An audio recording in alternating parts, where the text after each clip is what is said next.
Hello everyone, this is Jumbo Commander back again for Commander Deck Tech about Leovold, Emissary of Trest. But this time, it's about competitive formats. Let's take a closer look at how this Sultai General stacks up. This is Leovold, Emissary of Trest. If you're interested in a more traditional deck tech for Commander, go and click on this card and check out my other video. I think you'll like it. This video is all about competitive, and actually, I'm going to be giving you three different takes, three different deck lists for Leovold. The first one is a French take. French is a one-on-one Commander format, and this Sultai deck is going to be a tempo control deck. The next is going to be Tiny Leaders. Tiny Leaders is another Commander-based format, but all CMCs have to be three or less, and this is the only Sultai Commander for Tiny Leaders. So we're going to show you a Tiny Leaders mid-range Leovold deck. And finally, we have multiplayer. We've kicked it up a notch. Competitive multiplayer. And this one's called Leovold Lock. French Commander. Tempo Control Leovold. So the first thing I want to do is issue a little bit of a disclaimer. In the beginning, I'm going to be talking a little bit about how French EDH works, and hopefully we can end up on the same page and kind of discuss some topics together to find out what the state of French EDH is and how Leovold fits into it. Now you might notice in the background, Tassiger is over there lounging with his bananas and his whip like a weirdo. But Tassiger is particularly important because he was recently banned in French EDH. Well, that left a pretty sizable Sultai-shaped hole in the metagame. Tassiger was powerful, and one might guess, well, let's just port a Tassiger deck over to Leovold. But I think there's a distinct pitfall in doing that. Let's discuss it a little bit more. See, the reason why Tassiger was so powerful is he was always easy to cast, and he gave you tons of card advantage. So in a control deck, you had access to all of these great colors, but you also had the ability to recur over and over again, and you had the ability to pressure with your commander. And if your commander died, it was easy to get him back on the battlefield and keep the pressure up. Unfortunately, Leovold doesn't fit that strategy. He comes down early, which is great, but he doesn't have the same amount of pressure that Tassiger does. He gets much more expensive as removal takes him out over and over again, and he will have a single piece of card advantage when he's targeted, but not the same amount of card advantage that Tassiger does. Or did, I should say. Poor guy. Leovold might do an okay imitation. I think we have to look at a few other commanders in the metagame to understand what place Leovold will have. So let's take a look at two generals that are gaining a lot of traction in French EDH. They're relatively new, so their lists might need to be a little bit refined, but they're definitely powerful. Mirren of Clan Neltoth and the Gitrog Monster. Now, if we look closely, both of them have built-in card advantage. Mirren will grave dig something back to your hand immediately, and she can prey on creature strategies, being able to grind your opponent out through creatures. And she will get more and more expensive, but she will get value almost every time she's cast. The Gitrog Monster also gains you card advantage turn after turn after turn. So they can kind of match up with control strategies a little bit, because if you can defend them, they can sort of fuel their own aggression. So I took a lot of inspiration from this Leovold French build from a lot of Widwin decks. Widwin is a sort of tempo control strategy. But Widwin has the advantage over Leovold again, in that she's always going to be there. You always have the tempo of being able to flash her out and beat down for another couple turns. So it's another area where Leovold doesn't exactly have the card advantage of some of the other cards, and doesn't have the instant speed flexibility of others like Widwin. So what do we do with Leovold? So I think the simple fact is, Leovold might not be able to stack up to these other commanders that exist in this sort of Sultai spectrum. Now, don't get me wrong, there are Sultai good stuff decks out there, and they can be pretty successful. And I believe I've built a successful deck that can be really powerful. But again, if we're talking about Leovold entering the top tiers of French EDH, I don't know if he has what it takes. His card advantage is a little weak. Okay? His ability to beat down and have tempo, again, is a little weak. The lock is very enticing. It makes us really excited, but it's very hard to get down in French because there's so much disruption in the format. I don't think it's worth spending a lot of slots to try and land Leovold and windfall your opponent. So it leaves this interesting gray area for Leovold to exist in. And I think I've capitalized on that.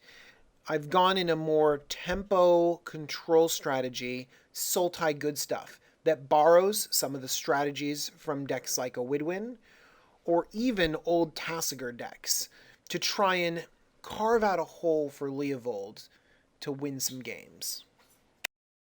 One of the defining characteristics of French EDH is the banned list. Okay? They make a lot more distinctions on what should be banned, and I think that the format is much healthier for it. So I'm glad that I'm not including these Mana Crypts and Soul Rings and Mana Drains in this deck, but they will for sure be included in the competitive multiplayer edition.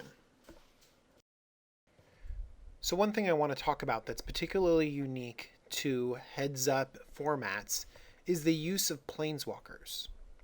Planeswalkers are just powerful cards, but in EDH, they lose a little bit of their power because of the multiplayer aspect. But in a deck that relies a lot around tempo, Planeswalkers gain a lot of ground. So a card that's pretty simple, like Ob Nixilis Reignited, that you might think doesn't really have a spot in Commander, in Dual Commander, it can be very, very powerful. And a card like Ugin the Spirit Dragon can just be a win condition. Alright, we've moved past a few of the defining characteristics, some of the explanations involved in French Commander. We're going to go through a few more of the details in those decks a little bit later. But right now I want to talk about some of the defining characteristics of the Tiny Leaders build of Leovold. Tiny Leaders also is going to rely heavily on Planeswalkers, but in this case we have CMC 3 or less Planeswalkers. Liliana the Veil, Liliana the Last Hope, and Ashiok Nightmare Weaver are particularly strong. Now, I have first-hand knowledge using Ashiok and the first Liliana. I haven't had a chance to use Liliana the Last Hope in a Tiny Leaders deck yet, but I have super high hopes. I've seen Liliana ultimated tons of times in standard decks and had my own opportunities to do that, and she can ultimate in a control deck pretty easily.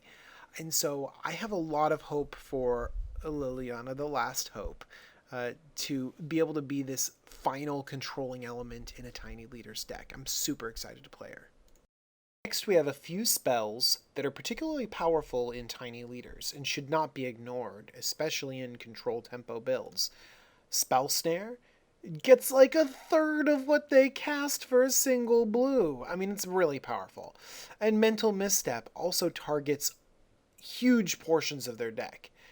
These are great cards, and one of the really strong reasons to play blue in Tiny Leaders. Inquisition is also a discard spell that hits anything in their deck. It's amazing. And Smother also destroys any creature. This absolute disruption and this absolute kill spell are absolutely necessary.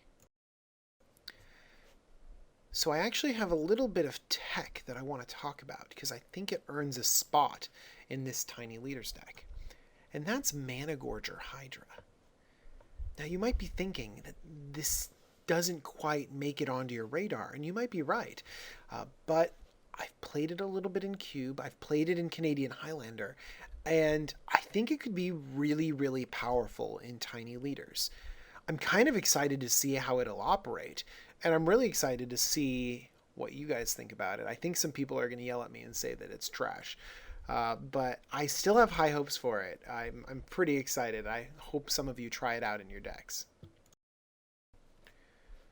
So there's a lot more similarities between the French EDH list and the Tiny Leaders list than you would think. And it's all based on disruption. You want to be able to keep your opponent off balance. You want to be able to destroy their hand and counter their spell. One-for-one exchanges are usually pretty strong and powerful, but in EDH that's not necessarily the right way in a multiplayer setting. So I want to talk about a few pieces of disruption that are very critical in one-on-one strategies that kind of get left out when we talk about the competitive multiplayer build. One thing that's incredibly powerful is discard. And a card like Hymn to Torok can just eviscerate your opponent's hand. Again, not good in multiplayer, but one-on-one, this card can just win you the game.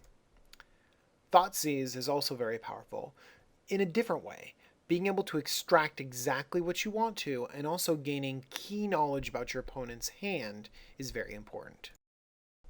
Disruption takes many forms. We just talked a little bit about hand disruption. Let's focus on some land disruption. Shadow of Doubt cycles, great, but players can't search their libraries this turn. So fetch lands are very, very important in these strategies, and tutors are very important in some decks. And so a well-timed Shadow of Doubt can shut down your opponent very quickly. Now we mentioned that both of these decks, the Tiny Leaders deck and the French EDH deck, are built on tempo. And disruption is a big part of tempo. But the other part is actually having something on the board to gain tempo with. I mentioned the Planeswalkers, and those are great for building tempo. But a card like True Name Nemesis is superb. It just wins games. True Name Nemesis can have protection from your single opponent across the battlefield, making it very powerful in 1v1. So let's talk about the lock in these 1v1 battles. So we're going to spend some time talking about the two different locks. And remember, this is the one-on-one lock. And you might be a little bit disappointed, because the only pieces I've decided to use are Anvil of Bogarden and Gaia Reach Sanitarium. And I know that in Tiny Leaders, I have a lot more options. You know, I have Days Undoing and Dark Deal and Windfall. And I also have those options in the French EDH deck list as well.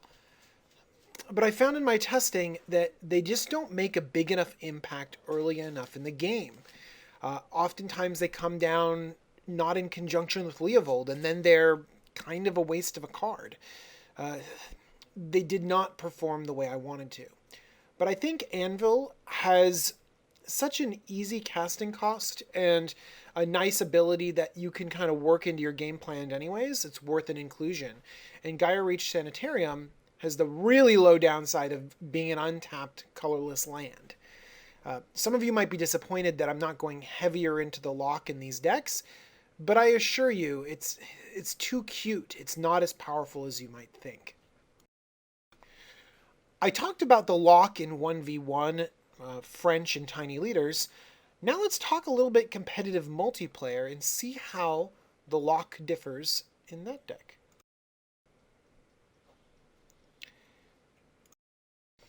If we're trying to lock a person out, let's start off with some of the most powerful effects. Days Undoing and Time Twister are powerful enough on their own. This is a control type deck, and we're going to want to refill our hands anyways. And the fact that these work so well with Leovold on the battlefield means that they're an easy inclusion. There are 2 artifacts that help you with the lock, the Anvil of Bogarden that I mentioned earlier, and Teferi's Puzzle Box. So I mentioned the wheel effects. I have the artifacts that lock up an opponent down. What about looting? Well, the Gaia Reach Sanitarium earns its spot, but there's no room for other looters like Reckless Scholar. I know that you can lock people out in their draw step, but it's only one opponent. And the cost is just too high. There's no reason to have a 3-mana 2/1 in a deck that really needs a lot of disruption and tempo. The same thing goes with, well, they're not wheel effects, they're windfall effects.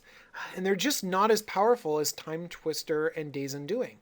Windfall earns its spot, but any poor windfall, copycat like Dark Deal, he just doesn't make it.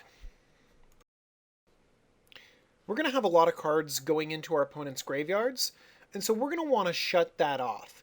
So some amount of graveyard hate is going to be really valuable. We don't want our strategy of limiting their hand size to play in our opponent's strategy of getting things into the graveyard. Leyline of the Void is a natural inclusion because it pairs so well with Helm of Obedience. If you've never seen the combo before, with both of these on the battlefield, you can activate Helm for 1, and it will be constantly searching for a creature to hit the graveyard, because everything's getting exiled. It won't see that creature hitting the graveyard, and it'll mill through the opponent's entire deck. It's a pretty nasty combo, but we need graveyard hate and we need win conditions, so I felt it fit pretty naturally. If we have all of these lock pieces, well, we're going to need to find them. 2 of them are artifacts, and then 1 win condition is also an artifact. That can all be found with Tezzeret the Seeker.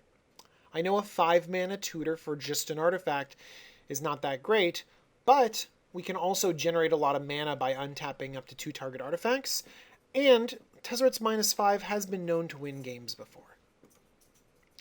We don't just stop there with the tutors. Demonic Tutor, Vampiric Tutor, and Dark Petition all earn a spot in this deck that requires a lot of control elements. So now we've talked about a few unique characteristics of French tiny leaders and the locks that exist in each of those decks and the competitive multiplayer deck. So now I want to talk about a little bit of common ground pieces that fit around a general Leovold strategy. Let's get started. Having a good suite of removal is key in these types of decks. We know that it's less effective in multiplayer, but in 1v1 it's especially critical. I think that for competitive decks, you need to be able to answer what your opponents put on the board. So a card like Maelstrom Pulse, which deals with any target non-land permanent and deals with tokens very well, or Abrupt Decay that can answer a lot of the early threats that competitive decks bring out, are essentials. Go for the Throat is also a very powerful spell. You need to be able to answer creatures, and at instant speed nonetheless. All of these decks are going to need mass removal. So a card like Toxic Deluge that has the low CMC and flexibility to take out exactly what you want is invaluable. It needs to be in every version of this deck. Also Pernicious Deed, low CMC and deals with a lot of the battlefield, yet doesn't deal with planeswalkers. And we've seen that planeswalkers are a really important strategy in a lot of the 1v1 matches that we have set up. Damnation is also really important for the decks that aren't tiny leaders, so that you can have even more mass removal. I would also consider running Languish. That's how important mass removal is. Tempo is all about landing a threat and answering theirs, and counterspells are some of the best answers. So a card like, basically, Counterspell is very powerful, along with cards like Force of Will. Even conditional counterspells like Daze or Miscalculation have their spot. A card like Counter Squall is kind of a good example of a tempo counterspell. The controller loses 2 life, and you get a negate. By the way, negate's also good. And Swan Song. There's a lot of good counterspells. You need to pick the suite that best suits you. Because we have so much of our deck in one-on-one exchanges, like single target removal, the mass removal that we have, we need to be able to get value out of our graveyard.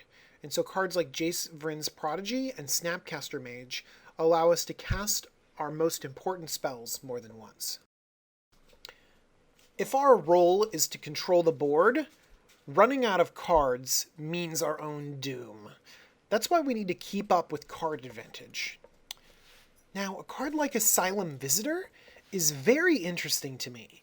Let's read it. A 1 and a black for a 3/1 vampire wizard. At the beginning of each player's upkeep, if that player has no cards in hand, you draw a card and you lose a life. See, I think this could be very interesting. I also like that it has madness, but that might be a corner case. Normally, I would say this card is just not that good. You can't assure yourself that you'll be empty of your hand, and it's certainly hard to make sure that your opponent's empty of their hand. They might just keep a land in hand and keep you from drawing a card. I mean, I would do that. But in this deck where you're trying to get your opponents empty-handed, Asylum Visitor could be drawing you multiple cards a turn. This might be Magical Christmas Land. And, this is a control deck, so I'm not going to, bin my counterspell on nothing just so I can draw an extra card with Asylum Visitor. So I don't know if it's going to work out, but I'm definitely interested in trying it out. And I thought it earned an inclusion in the slideshow, especially because this guy, Dark Confident, does belong. He just draws extra cards, and if you take a little bit of damage, it's worth it. When you think of a permanent that you're going to have in a deck like this, you want it to have presence. You want it to gain you value over many turns, which is why I think Deathrite Shaman is the perfect example of this. It ramps you in the early game. It's exactly what you want. It disrupts your opponent's ability to use the graveyard. We put cards in just for that. This will gain you life or drain out an opponent for the last few points of damage. Deathrite really does it all. And he doesn't get a chance to shine in multiplayer Commander very often. But in the 1v1 decks, he's going to be crazy good. And in multiplayer, he's just going to be good. Not crazy good. What other kind of cards can give us board presence? Well, it's like those Planeswalkers we mentioned before. If we can disrupt our opponents enough, we will gain huge amounts of value by having a Planeswalker on the battlefield. And Jace the Mind Sculptor is just a perfect example of that. Unfortunately, can't be played in tiny leaders, but the other two formats will love sticking a Jace on the battlefield. He can return creatures to their opponent's hand. He can brainstorm you. I mean, it's just card advantage over and over and over again. And so you can bury your opponent with a Jace on the battlefield. I've been talking a lot about tempo. One of the most important features of tempo is the proper use of your resources. And in many cases, that means mana. One thing that will definitely detract from your tempo is, letting them get a big threat on the board that you can't get around. That's why, we have counterspells and stuff like that. But also keeping your mana open all the time is not a good use of tempo on your side anyways. So in order to really maximize tempo, you need to be able to do a lot of playing at instant speed. Keep mana open for counterspells and removal, and then drop creatures that you can answer. This is why the Widwin deck that I mentioned in the French EDH is so powerful, because Widwin can almost always be that tempo play. In Leovold, we have to stretch a little bit, but not stretch very far. Venser is a perfect tempo play. Keep your mana open for removal encounters, flash in Venser, and set back your opponent. Another tempo play that works particularly well with Leovold is Vendilion Click. This card is awesome. It's an evasive beater that has flash to tempo out your opponent, and it can take a card, and if they've during their draw step, and they've already drawn with Leovold on the battlefield, so they don't get to replace it. It's just on the bottom of their library. Awesome. If I could run this deck with just all Vendilion Clicks, I would be so happy. Okay, next one. All right, guys, we just finished up talking about a lot of the basic components that go into these very competitive decks. Now let's go over them a little bit and kind of give a summary so that we know what we're looking at. the French tempo control deck. Remember that it has a limited ban list, so we can't play every card we want to. And it has a lot of tempo, meaning that it's going to have a lot of hand disruption, which is great one-on-one. It's going to have removal spells. Again, answering threats is great. Counter spells. But it's also going to have this control aspect. It's going to try and land planeswalkers that can take over the game. It's going to have really efficient creatures that can tax your opponents and gain incremental card advantage. This French deck, I believe, will be very powerful. It matches up against a lot of the strategies that exist already, while giving you the ability to play cool cards in this color combination. Now, the Tiny Leaders deck is very close to the French tempo control. It just ramps it up in speed a lot. It's going to rely very heavily on a few planeswalkers that can definitely take over a game. But because the CMC is capped at 3, it's considered mid-range. It's very close to sort of an Abzan mid-range, like an Anafenza deck. It's not quite as fast as other decks. It also doesn't have a combo finish. So it leans very heavily on the great value cards that exist in these colors. Now, I have to say, I ran a few tests with this Leovold deck against my Tiny Leaders Emissary deck, and Emissary did kind of destroy Leovold. I needed to be pretty lucky and hit exactly what I needed to hit, or Emissary needed to stumble a little bit for it to be a really good game. Now, it doesn't mean Leovold can't be powerful. I really think he can be, but I do not think he quite reaches top tier in Tiny Leaders. Maybe time will tell. Now, competitive multiplayer is a little bit different. We've gone bigger in terms of the lock. We're not just including a few pieces, we're including many, many more pieces. Because with many more players, the lock becomes a lot more enticing. I'm looking to Windfall and Time Spiral. I'm still not excited about Dark Dealing, but I'm more open to those types of effects. I've also taken out the direct hand attack and replaced it with a few more general effects. I want to make sure that I have a lot of value that can exist on the battlefield and gain me card advantage. So I've taken down the planeswalkers a little bit because they can generate a lot of hate as multiple opponents' turns go by. I think that this deck suite is pretty sweet. And they do share a lot of cards, so you might be able to make a competitive Leovold deck that you can swap in and out of all 3 of these strategies. Alright guys, thanks so much for watching. I want to have one quick conversation before I conclude the video. And that's that these 3 EDH decks are all first builds. And I want to talk about what that means.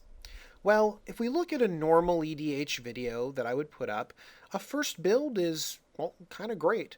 All we're looking for is identifying interactions, looking at powerful synergies, and basically trying to investigate what cool cards we want to play, and getting excited and starting thinking about the commander. And I think in many cases, the other videos in the deck lists are really successful. But a first build when it comes to a competitive deck is very, very different.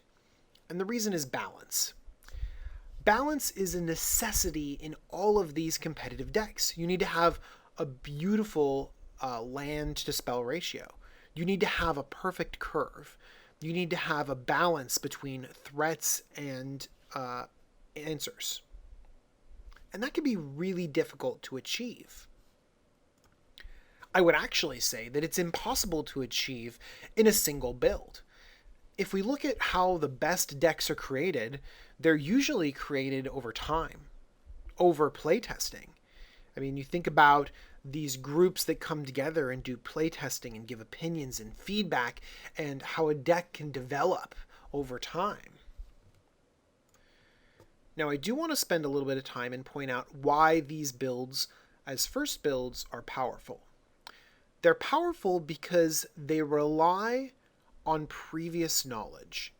If you pull successful strategies and successful builds and you bring them together, you can make a very powerful deck. But I guarantee that you are not making a perfect deck. So the answer to this sort of big disclaimer at the end of the video is, I need feedback. I need playtesting. I need you guys to take these cards and use them. Destroy someone at your LGS or lose to someone and come back and we can collaborate and build and make these better. Man, Magic is so great. I'm really fascinated by how it works. It's like a big puzzle. And we get Leovold and we set ourselves with a task. And it's super complicated to try and fit everything together and make Leovold into this sort of perfect commander. And it's the difficulty and the interaction and the playtesting and the trial and error and the interesting intricacies that make this game so great. And I'm glad that I get to share it with you guys. All right, woo, I did it. This is actually designed to be a video that is kind of a companion piece to the deck lists and also a companion piece to your guys' comments below. So please comment and please look at the companion lists. In a lot of deck tech, it's really easy to just lay things out and give people an idea. But with competitive commander, you kind of need to have all your slots in order. It's also kind of a hard video to watch a little bit because it's focusing on stuff that we all know is really good, but part of the magic is balancing things out. So please, please, please favorite, subscribe, comment, ask me questions, ask other people questions, and really comment because I think together we can put together some super competitive and really sweet Leovold builds. Hope to see you guys next time. Bye-bye.